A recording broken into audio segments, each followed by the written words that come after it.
Buenas tardes. Qué bueno que esto es la Semana de la Vida. No hay nada comparable con la vida.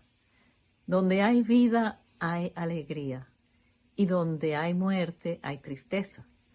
Y nosotros los pro vida, tenemos que estar siempre aupando la vida y yendo en contra de todo lo que es muerte. ¿No es así? Bueno, en Provive hemos estado en esa misión desde hace 30 y pico de años, como ustedes saben, y ha sido una alegría muy grande ver que en Venezuela el aborto no es legal.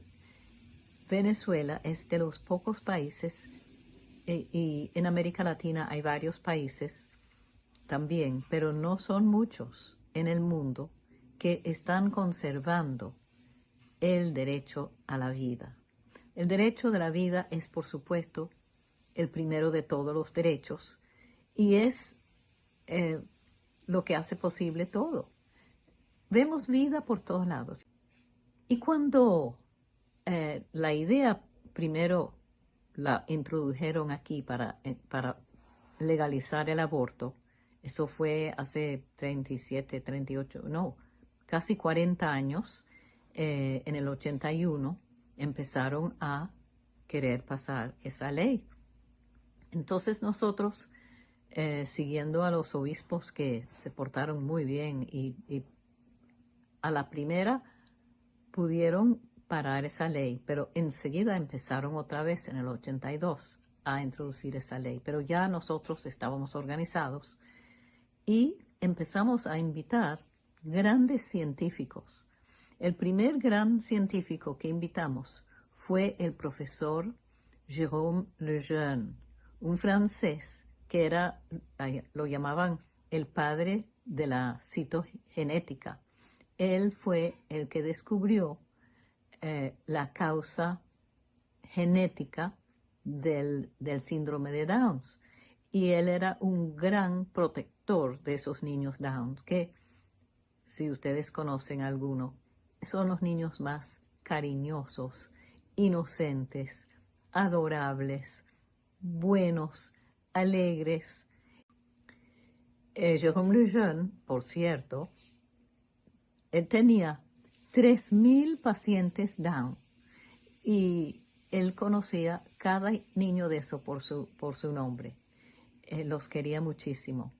El profesor Lejeune, por su maravillosa manera de ser, su amor tan grande por los niños Downs, que tanta gente piensa que se deberían de eliminar, está en vías de canonización.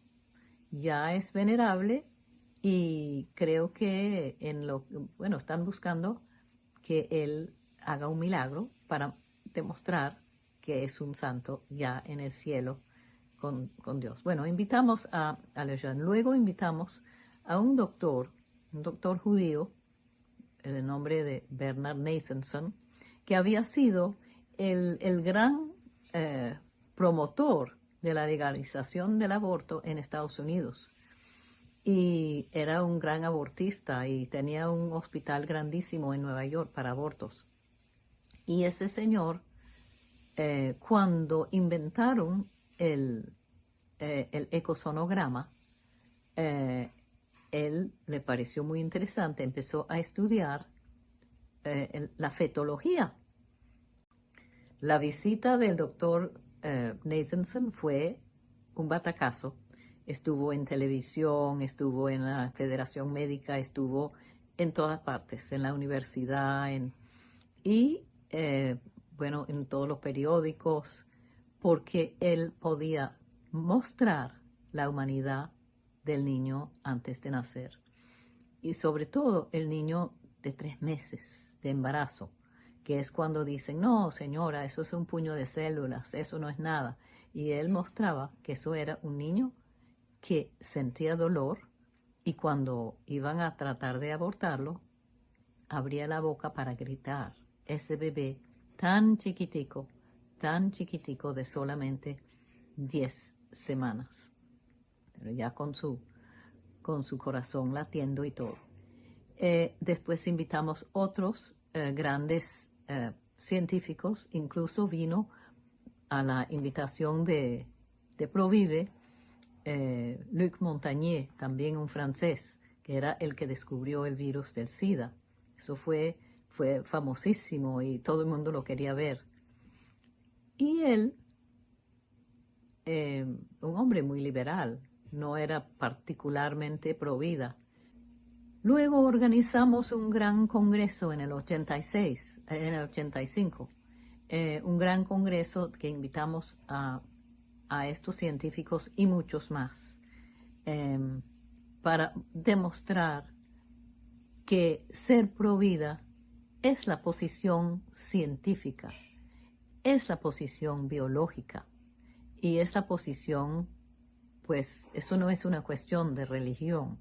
Naturalmente, la Iglesia Católica y las iglesias que realmente creen en Dios y creen en la palabra de Dios en la Biblia son pro vida, pero no es una cuestión teológica, es una cuestión biológica. Y por lo tanto es matar a un ser, y por eso va en contra del quinto mandamiento. Eso es lo que pasa. Hoy en día tenemos que cuidarnos mucho de las mentiras que están llevando, como que hoy en día el mundo está distinto y podemos hacer todo lo que queremos, que todos esos tabúes, esos no son tabúes, esos son leyes de Dios. No matarás. Es una gran noticia y hay varios, no sé si llega hasta 10 de los estados de Estados Unidos que han prohibido el aborto en los 9 meses, todo, desde el principio hasta el fin. Han declarado ciudades de seguridad para el niño no nacido, donde no se hace ningún aborto en ningún hospital, en ninguna clínica. Eso es una cosa que está creciendo. Así es que la razón va triunfando, gracias a Dios. Entonces en Provive, como no legalizaron el aborto y los proabortistas quedaron un poquito callados por unos años, nos dedicamos a preparar la nueva generación de venezolanos pro vida. Y concebimos y diseñamos y desarrollamos un currículo para los colegios que se llama Aprendiendo a Querer. Muchos de ustedes conocen Aprendiendo a Querer. Es una serie de 13 libros de texto para los colegios y para las escuelas que empiezan. Entonces hay un libro para cada año, desde preescolar hasta el último año de bachillerato. Aprendiendo a Querer ha tenido mucho éxito en Venezuela. A los alumnos les encanta porque es un cuento divertido que pudiera pasar a cualquiera de ellos mismos, y a los docentes les encanta porque hay un guía para el docente y no hay exámenes, no hay tarea. Lo que hay es poder discutir, intercambiar opiniones, relatar lo que le ha pasado a uno o lo que no ha pasado a sus amigos, y se divierten mucho y aprenden mucho y les abre toda una oportunidad de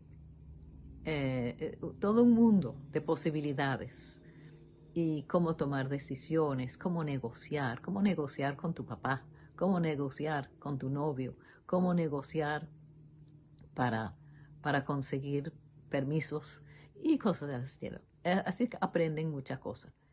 Y Aprendiendo a Querer, el éxito ha sido aquí, pero ha rebasado las fronteras. Entonces está en, creo que 14 países de América Latina, y está en Europa, en Francia, en Inglaterra, en Alemania, en Hungría, en Rumanía. Entonces, ¿qué tenemos que hacer para ser pro vida? ¿Qué tenemos que hacer para evitar que el aborto, porque eso es una gran industria, como seguramente ustedes han sabido, usan las partes de los órganos de los niños abortados, experimentan, hacen cosas. Es una gran industria. Es terrible. Usan los fetos para hacer cosméticos. Es muy feo, pero es una cosa muy grande. Eh, y como esa posibilidad, esa cantidad de abortos en Estados Unidos se está restringiendo porque la gente está en contra, ellos están buscando en nuestros países legalizar el aborto para poder seguir con su comercio. Así es que tenemos que contar a todo el mundo, no tener vergüenza, no tener pena en decir yo soy provida y yo no creo que debemos permitir eso. Viene otra cosa también que yo creo que van a hablar de eso en esta semana, que es toda la cuestión de género. Eso también es antihumano porque quieren negar la verdad.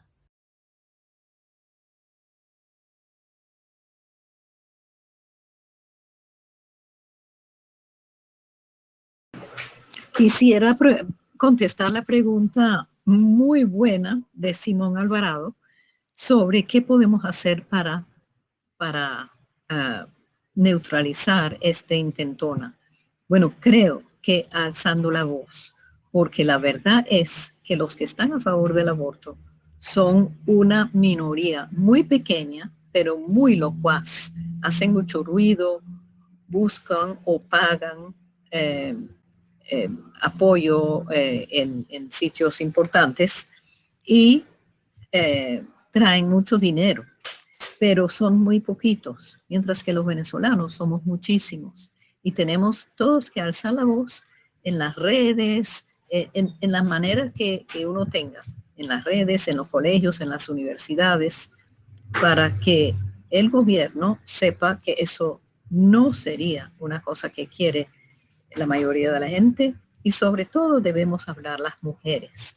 Las mujeres podemos, porque somos las que siempre dicen que queremos el aborto, bueno, tienen que ver que eso no es verdad. Así es que los hombres también, porque también tienen derecho a opinar. Bueno, tenemos que hacer ruido, ruido y ruido. Así fue que lo derrotamos en los años 80. Fue con ruido, con gente, con declaraciones en los periódicos. Hoy día no hay periódicos, pero sí hay las redes. Y eso también es importante y las autoridades están conscientes de eso. Si es necesario, tendríamos que hacer una concentración prohibida, pero eso es más difícil. Pero hacer ruido, dar argumentos y decir lo feo que es el aborto. Y agrego una cosa más. Obviamente el aborto a las 12 semanas, a los 3 meses, es un bebé muy bien formadito, con todos sus 10 dedos y sus 10 dedos en los pies y todo, corazón, todo, pero esos órganos están muy chiquiticos. Entonces, cuando legalizan el aborto a los 3 meses, después lo amplían, como ha pasado en Estados Unidos. Empezó con 3 meses y ahora están en 12, en 9 meses. Así es que no se puede, como dicen, no se puede dejar que el camello meta su nariz en la tienda, porque después pronto está todo el camello dentro de la tienda.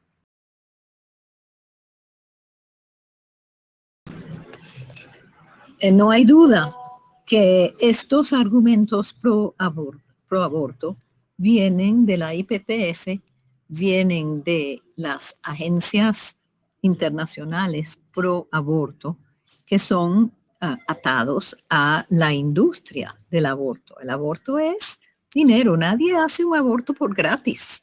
Y hay toda una venta de aparatos, aspiradores y toda clase de y otros aparatos, una industria de billones de dólares. Hay otra cosa. También hay una industria de venta de órganos y como el aborto lo están limitando en Estados Unidos, hay como 8 estados ya que no hay aborto y en muchos está restringido. Ahí tenían la legalización hasta los 9 meses, hasta el alumbramiento. Pero los pro vida han hecho muchos de esos para atrás. Todavía hay estados como Nueva York y California donde incluso permiten matar al niño luego de nacido si no lo quieren.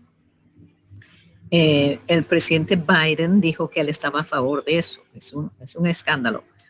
Pero ellos han, el aborto está siendo para atrás. Entonces ellos ven que van a necesitar el aborto en nuestros países para poder conseguir los órganos.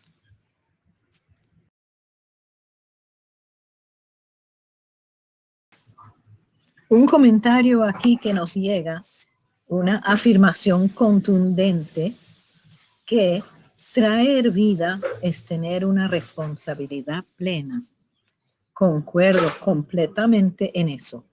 Porque, ¿qué es responsabilidad? Es responder por algo. ¿Y por qué uno responde? El responder tiene que ver con el amor y el aprecio. Las personas que son irresponsables, los padres que abandonan sus hijos, las mujeres que quieren abortar, les falta el conocimiento, les falta el entender qué es la vida, qué es ese individuo único que Dios ha creado. Porque si entendieran, tendrían amor por eso y responderían y serían responsables. La responsabilidad es una función del aprecio, del amor, del entender el valor de una cosa o de una persona.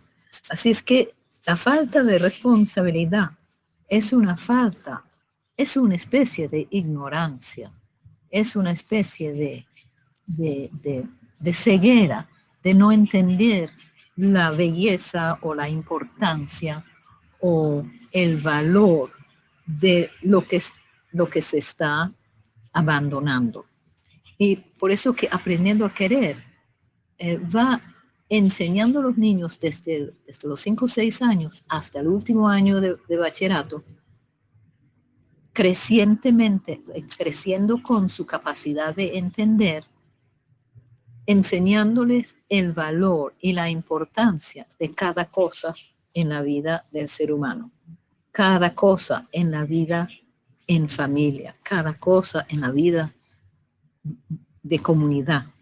Y como esto es todo verdad, lo aprenden y lo tienen conscientemente en su cerebro, en su pensamiento y en su haber, se puede decir. Así es que la irresponsabilidad es una cosa patética y uno tiene que tenerle lástima a las personas irresponsables porque les está faltando mucho conocimiento y toda la alegría de valorar y de apreciar y saber lo que tienen. Así es que a responder sobre todo, por las personas, también por los bosques, por las flores, por los animales. Tenemos que responder porque apreciamos. Los que ponen incendios forestales para divertirse es una ignorancia enorme, porque no aprecian lo que es un bosque, no aprecian el tiempo que tarda para volver a crecer, no aprecian la vida tan variada que vive ahí. Así es que la responsabilidad hay que enseñarlo. Y de nuevo digo, los docentes, las docentes son los agentes de cambio social más importantes. Por eso que los quiero tanto.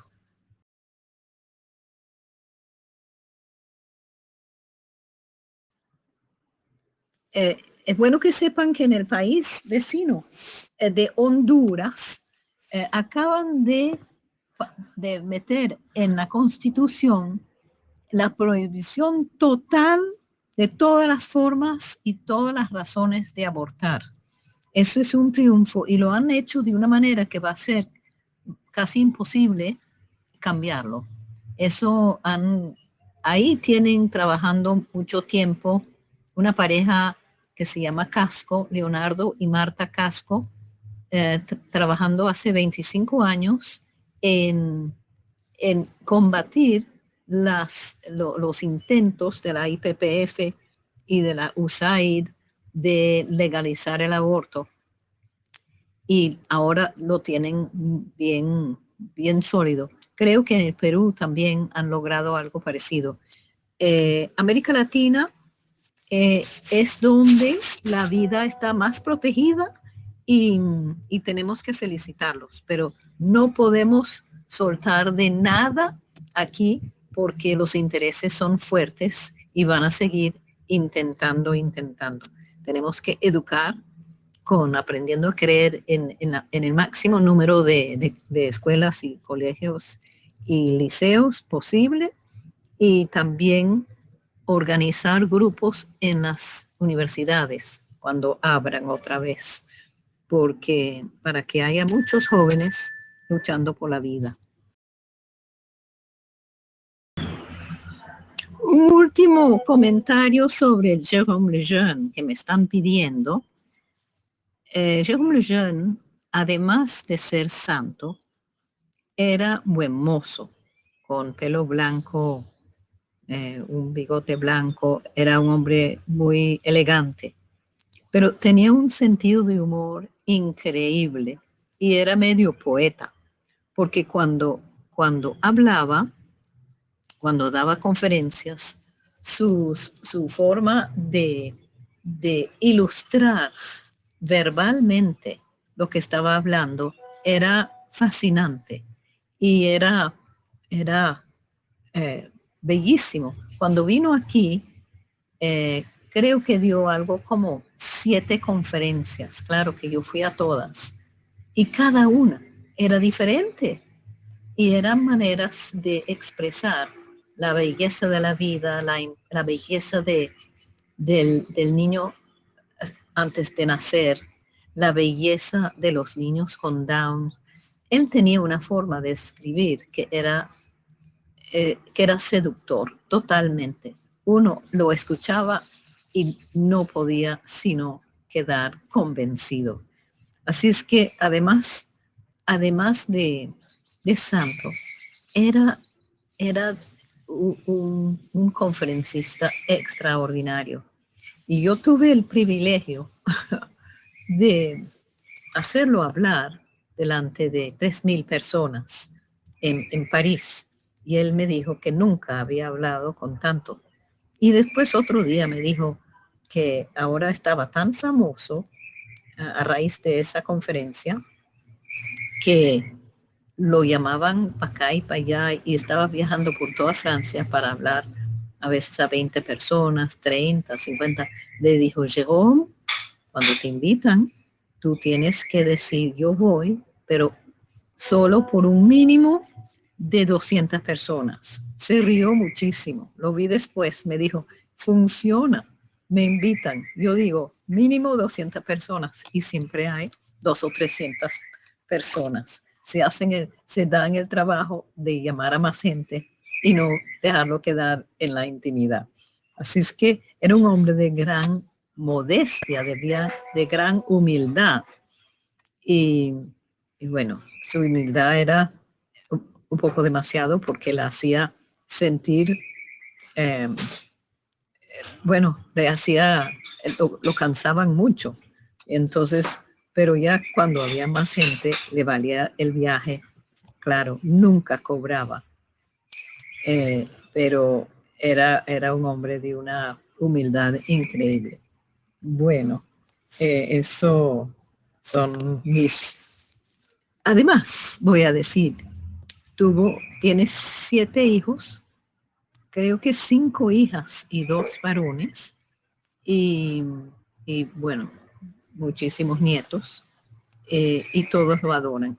Su viuda, que vive todavía, lamentablemente, Jérôme Lejeune fumaba y murió relativamente joven, a los 65 años, creo,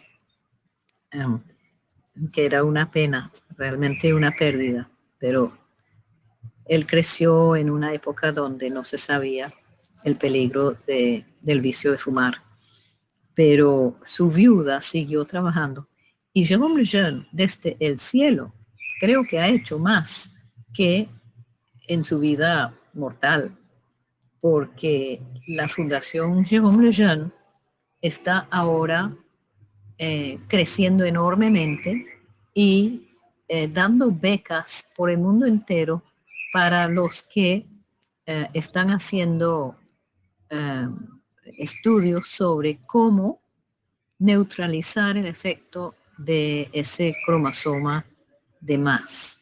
Él me explicó, típicamente de Jérôme Lejeune, me explicó el hecho de tener 3 cromosomas número 21 en vez de 2, es como si un motor de 4 cilindros tuviera 5, ¿cómo se llama? Eso que hace el, el, el chispazo. Bueno, entonces dice, lo que queremos es lograr desconectar ese elemento para que no haga confusión dentro de la célula. Bueno, entonces, esos son algunos de mis anécdotas de Jérôme Lejeune, y con muchísimo gusto y gracias por la oportunidad. Vamos, como dice de Nietzsche, como dice Rosa Ignoto, la palabra clave es educar, educar. Gracias nuevamente a todos los docentes que nos están escuchando. Su vocación es sacrificada, pero es sumamente importante. No hay nada más bello que la docencia. Bueno, buenas tardes.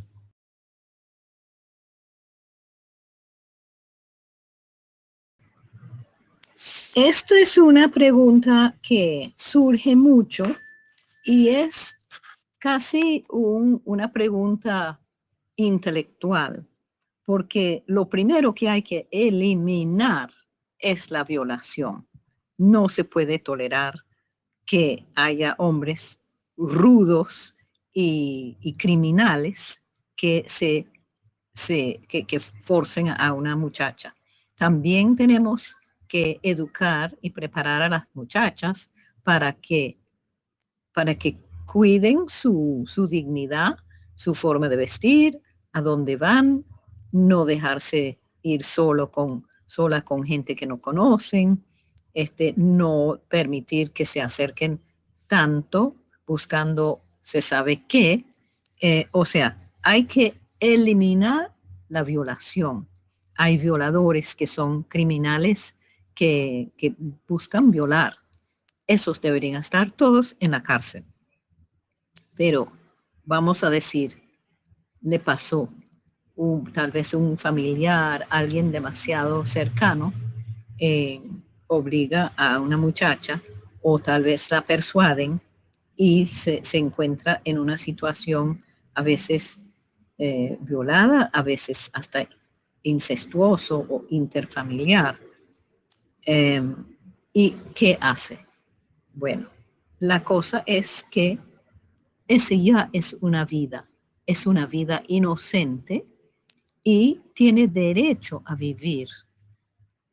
El trauma de una violación o el trauma de salir embarazada cuando uno no estaba preparado para eso, se pone peor si se agrega a ese trauma la segunda trauma del aborto, porque eso afecta a la mujer físicamente, psíquicamente, mentalmente, socialmente y sobre todo médicamente. Es muy malo para la mujer. Hoy en día muchas muchachas creen que es nada más, se puede tomar unas pastillas abortivas en la pastilla del día siguiente. Eso, todo eso es malísimo médicamente hablando. Físicamente la echa a perder. Así es que el derecho sobre su propio cuerpo también es un argumento muy cansado, muy viejo y absurdo, porque todo el mundo sabe, la ciencia lo comprueba, que el bebé no es parte del cuerpo de la madre. Está dentro de la madre alimentándose y creciendo. Pero la madre puede ser blanca y el niño negro, o la madre puede ser amarilla y el niño blanco. El niño es diferente, es otra persona diferente y no es parte de la mujer. Así es que ese es un argumento absolutamente pasado de moda porque, porque va en contra de la ciencia y de la lógica. Pero además, la, yo he visto niños y hemos ayudado mujeres violadas, algunos por familiares. Hay un niñito, ya es un hombre, pero era un niñito fruto de una violación incestuosa. Ayudamos a esa muchacha a llevar su embarazo. El niño se puso en adopción porque ella no estaba preparada para asumir esa maternidad y ese muchacho bello se fue a Estados Unidos, fue adoptado por americanos y es un hombre feliz, educado, un éxito. Así es que nunca puede haber una razón ni una justificación para abortar un niño porque es producto de una violación. Ahora, tenemos que eliminar las violaciones. Eso no se hace en un país civilizado.